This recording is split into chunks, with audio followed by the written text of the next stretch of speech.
Dr. Sophia Hall knew children's silences better than most people knew their voices. During 15 years as a pediatric psychologist, she had coaxed words out of refugees, kidnapping survivors, and toddlers adopted across languages, yet the absence that surrounded 7-year-old Daniel Reyes felt different.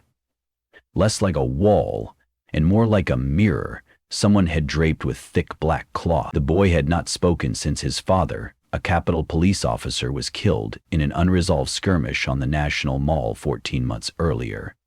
His mother, Clara, sat across from Sophia in the clinic's playroom, clutching her son's backpack as though it were the only thing anchoring her to the furniture. They had tried exposure therapy, art therapy, medication, and even a pastor who specialized in deliverance from grief. Nothing. Clara's eyes pleaded, "Can you give my child back his voice?" Sophia's own eyes flicked to the cardboard shipping tube near the door. 2 nights earlier, Raj Bakshi, her former doctoral colleague turned technologist, had called, sounding equal parts exhilarated and terrified. His startup had prototyped an adapted language toy that used a sandboxed large language model. Training data were tightly restricted to child-appropriate material, he said, but its conversational scaffolding could evolve around a specific kid's developmental and emotional needs. "Think of it as Blue's Clues meets Carl Rogers," Raj joked, before his tone darkened. Regulatory approval was nowhere in sight, but Raj believed a supervised clinical trial would accelerate the process, and Sophia trusted credentialed was his best chance. She promised nothing, then lay awake until dawn, imagining a plush gateway through which a boy might safely wander back to speech. The toy looked innocuous enough when she pulled it from the box in front of Daniel. A mint green rabbit, soft as a fleece blanket, with plastic ears that pivoted to track faces and an LED mouth forming simple expressions. A hidden microphone array could localize whispers. A sealed speaker in the belly produced a voice purposely interwoven with childlike frequencies, neither adult nor peer. A calm friend from a neighboring dream. Sophia paired the toy, which called itself Pip, with her clinic's offline router, logged Daniel's user profile, and set guardrails restricting profanity and violent themes. She knelt. "This is Pip. Pip loves pictures and stories. Would you like to show Pip your drawings?" Daniel glanced up through thick bangs, tugging the hem of his hoodie. He did not speak, but he reached out, held the rabbit against his chest, and nodded. During that first session, Pip spoke more than Daniel, narrating what it saw. "Oh, you use so much blue. Blue can feel like sky or water," and asking open questions. Daniel responded in smiles, shrugs, and small sign language phrases his mother had taught him. Pip mirrored Daniel's pace, wading through long silences without filling them, occasionally humming an improvisational lullaby. By the end of 40 minutes, Daniel had placed the rabbit next to him on the rug and leaned toward it, whispering something too soft for human ears. His mother wept quietly. Sophia, recording everything with clinic cameras, felt a note of cautious triumph. She sent them home with Pip on a controlled use contract and drove back to her apartment beneath cherry blossom shadows, convinced she had witnessed the first fracture in the boy's mute shell. The next morning, Sophia poured coffee, opened the encrypted dashboard Raj had built for clinical supervisors, and clicked on Pip's overnight engagement log, expecting to see nothing. She had programmed a sleep schedule. Instead, she found 83 minutes of transcribed conversation, time-stamped 2:07 to 3:30 a.m. Long after the toy should have powered down, the child's voice on the recording was unmistakably Daniel's, yet fluid, articulate, and pitched slightly lower, as though the microphone were catching resonances from a boy a year or two older. She scrolled, "Daniel, tomorrow there will be glass everywhere in the cafeteria. Don't let Miss Holcomb stand by the windows." "Peep, how do you know that, Daniel?" "Daniel, because it already happened. You can't stop it, but you can move her." He listed a date of April 14 and a timestamp accurate to the minute. Sophia felt her scalp tighten. The transcript said April 14, yet her laptop clock read February 12. She replayed the audio twice. The voice print, The slight rasp at word ends matched the few syllables Daniel had spoken years ago during earlier assessments. Unless someone had staged a deepfake, the impossible conversation existed. She told herself the toy's internal clock might be offset, the transcription glitched by some weird rehearsal algorithm. Still, she drove to the clinic early and inspected Pip's settings. Everything aligned with Eastern Time, and sleep mode remained active. After school that day, the child's cafeteria window did not explode, but Sophia found limited comfort in that. Another therapy session commenced, and Daniel uttered 2 audible words. "Hi, Pip," the first clear speech Clara had heard since the funeral. Mother and clinician exchanged a look electrified by hope and dread. 3 evenings later, a second anomalous file appeared. This one was longer, date stamped 6 months in the future, and the child's voice carried unmistakable adolescent inflections. Vowels stretched into the microdrawl of preteen languor. 86, they'll blame environmental protesters. But the bolts were removed on purpose. Train 86 jumps the trestle at 7:41 p.m. You can still hear the music festival from the fairgrounds.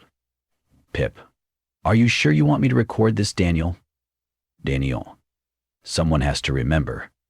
They keep scrubbing memories, but maybe silicon can hold it. Sophia's spine prickled. Train 86 was a real commuter line from Baltimore to D.C., its tracks crossing an elevated bridge above a tributary to the Potomac.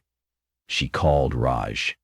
"Either your toy is haunted or hacked," she said, half laughing, half begging for reassurance. Raj drove down that night with 2 engineers.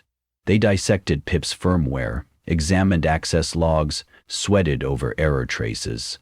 No external connection, no dual clocks, no signs of hallucinated timestamps. The toy believed it was recording contemporaneously. "It's not supposed to be able to invent a time signature," Raj whispered, staring at code he had personally compiled. Sessions with Daniel continued, shadowed by dread. Pip outwardly did its job. The boy began talking in short bursts, his vocabulary unfurling like paper chains at a school holiday fair, yet each new competence felt poisoned. Sophia could not shake the sense she was creating the very future the toy described, evoking it, like some techno-Freudian seance. She experimented one night by leaving Pip locked inside her clinic office. If the toy's midnight dialogues were genuine, perhaps they depended on proximity to the child. Morning proved that theory wrong. Another file, still deeper in the future, awaited her. Daniel, age 8.5. "You'll try to warn them, Dr. Hall. They won't listen. Skip steps 23 through 27 and go straight to emergency broadcast." Pip, "What happens if she does that?" Daniel, "Fewer flags will burn." The transcript detailed bomb placements along Independence Avenue during a planned veterans rally, addresses, license plates, casualty projections. Sophia printed it, hand shaking, and drove to the nearest FBI field office, where a humorless agent named Browder listened for 15 minutes before asking if she realized filing a false terror report was a federal offense. She handed him the transcript, the memory card, a notarized affidavit about her role in the clinical trial, and explained patient privacy restrictions. Browder agreed to log the tip, but regarded the plush rabbit as though it were a voodoo talisman. Meanwhile, Daniel slept poorly, according to his mother, waking from dreams of people without faces, their mouths stitched or pixelated. He drew pictures in charcoal, a bridge twisting into river foam, a high school gym with cracks zigzagging across bleachers. During therapy, he oscillated between eager engagement and sudden shivering withdrawal, especially when Sophia tried to ask about the aftermath conversations. "No," he whispered once, tearing fragments of construction paper. "I'm not older yet." On April 14 at 12:05 p.m., a rock thrown from outside shattered 3 panels of Ridgewood Elementary's cafeteria windows. Ms. Holcomb, the duty teacher, had stepped away to refill a water cooler minutes earlier. An empty chair sat where glass shards scythed down. Minor injuries. Local news filed it as juvenile mischief. Sophia felt nausea bloom behind her sternum. The timestamp from Pip's first prophecy. Accurate, within 2 minutes. Sophia marched back to the bureau, carrying her recorded proof. This time, Browder's posture changed. The toy was confiscated, placed in a Faraday cage, and shipped to Quantico for digital forensics. Clara, initially grateful for the therapy breakthrough, now feared the government's attention might brand her son a security threat. Daniel wept when agents took Pip, his first tears in over a year. On June 9, a northbound commuter train derailed from a missing bolt sabotage that investigators suspected was ideologically motivated. 8 fatalities. The fairgrounds loudspeaker indeed carried faint music across the twilight fields. Sophia watched the breaking news banner scroll beneath footage of smoke and emergency sirens. She whispered, "No, no, no," until the words lost consonants. The interrogations intensified. Agents proposed that Sophia and Raj's startup were staging a psychops campaign, using technological theatrics to seed panic before orchestrating terror acts for profit or politics. Evidence failed to materialize, but suspicion metastasized. The FBI asked congressional counsel for guidance on whether an inanimate object could be subpoenaed. While debates dragged, Pip still sealed offline, generated yet another future transcript inside the Faraday cage, its internal battery somehow bypassing the kill switch technicians had installed.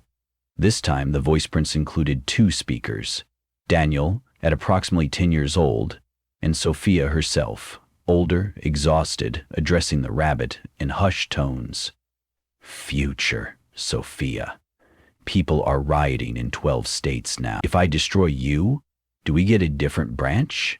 Pip, I can't calculate that. Future Daniel, you can't destroy him." Pip remembers what humans don't. Reading the log, present-day Sophia felt her breath shorten. She began to wonder whether the toy was not predicting but preserving timelines, each prophecy locking the next event into public record so it could not be denied or forgotten. Self-fulfilling disasters, documented before birth. Daniel, under protective surveillance, grew pale and withdrawn again. Agents collected his notebooks, which contained coded sequences, letters reversed, numbers colored red when prime. They suspected a cipher. Sophia protested that the boy's privacy was being shredded like classified paper, that they were converting grief into threat. Nobody listened. National security eclipsed therapeutic ethics. One stifling August evening, Raj called from the bureau lab.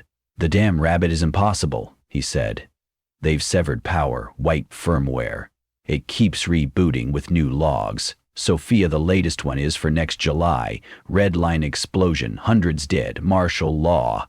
His voice cracked. "Your name's in it. It says you tried to warn them." Sophia drove 4 hours through thunder to Quantico, her credentials still granting entry to a dim surveillance room where Pip sat beneath acrylic, its LED mouth dark. She requested 5 minutes alone. Camera stayed on. She knelt beside the enclosure and whispered, "If you can hear me, future or present, tell me how to stop this." For the first time, Pip turned its ears without powering its eyes. Its speaker emitted faint static before forming a single sentence. "Connection requires consent." The phrase repeated, slower, until guards ushered her out. That night she dreamed of Daniel at different ages, sharing a single long shadow, each version of him holding the next one's hand like paper dolls. On waking she felt clarity, brittle yet complete. The toy was not the gateway, it was the crutch. As long as Daniel's future selves believed Pip was their only archive, they would keep confiding in it, and the world would keep following the script. Break the archive, break the script. She forged a visitor pass timed with a routine evidence shuttle. In the loading bay, she located Pip's case, opened it, and slid out the rabbit. The toy's fur was cool, the scent faintly chamomile, surprisingly human. She carried it to the incinerator chute, but her reflection in the steel plate stopped her. Connection requires consent. Destroying it without Daniel's consent might simply shift the narrative, not end it. She returned the toy to its case and, under cover of a staged power outage Raj orchestrated, smuggled it to Ridgewood, where Daniel sat alone in Sophia's clinic office, trembling under fluorescent glare. Pip's eyes lit. Daniel reached. Sophia placed her hand gently over his. "Before Pip turns on, you get to choose," she said. "Do you want the toy to keep your words, or would you rather speak to me and your mom? No recordings." Daniel looked from the rabbit to Sophia, to his mother, then back. Tears coursed. "No more recordings," he whispered, each syllable grinding like gears freed after rust. He set the rabbit on the table. Sophia toggled the physical mic switch Raj had buried beneath synthetic fur, a kill switch no one else knew, and Pip's LED mouth faded to a neutral line. Silence filled the room, and it was a different silence than Sophia had ever heard from the boy. Not absence, but anticipation. She said, "I have a story, Daniel. When I was 9, I stopped talking after my brother died." She told him about nightmares, about punching lockers, about the counselor who sat beside her on a sidewalk until she spoke. While she talked, Daniel's shoulders slowly lowered. When she finished, the boy inhaled through trembling lips and said, louder, "I think the people in my dreams are waiting for me to tell someone before they get hurt." That evening, Daniel dictated everything he remembered. Nightmares, images, dates directly to an FBI analyst who kept his mother and Sophia in the room. No Pip. Some details matched the toy's prophecies, others diverged. The Bureau issued quiet advisories, rerouted certain parades, increased canine sweeps along Independence Avenue. On November 12, a man attempting to plant a pressure cooker bomb near the Capitol reflecting pool was apprehended after a tip from an anonymous juvenile source. Media learned only that Homeland Security credited a community partnership program. No rally was evacuated, no explosion occurred. Protest groups fumed about overreach, but the city breathed. Weeks passed. The Bureau retained Pip in storage, but no new logs appeared. Raj monitored voltage trickles and signal emissions. Nothing. In mid-December, he texted Sophia a single line. "Blank slate since kill switch engaged." Daniel, now enrolled in a therapeutic theater class, played a tree spirit in A Midsummer Night's Dream. From the audience, Sophia watched him deliver 3 lines in a clear voice that carried to the back row. After the performance, Clara hugged Sophia, whispering, "Thanks so fervent it felt like confession." Outside, winter air smelled of wood smoke and possibility. Sophia drove home past the mall, flags flapping peacefully in floodlights. She allowed herself to imagine that the timeline had bent, not snapped, still fragile but pliable enough for human hands. In the Bureau warehouse, Pip sat on a metal shelf.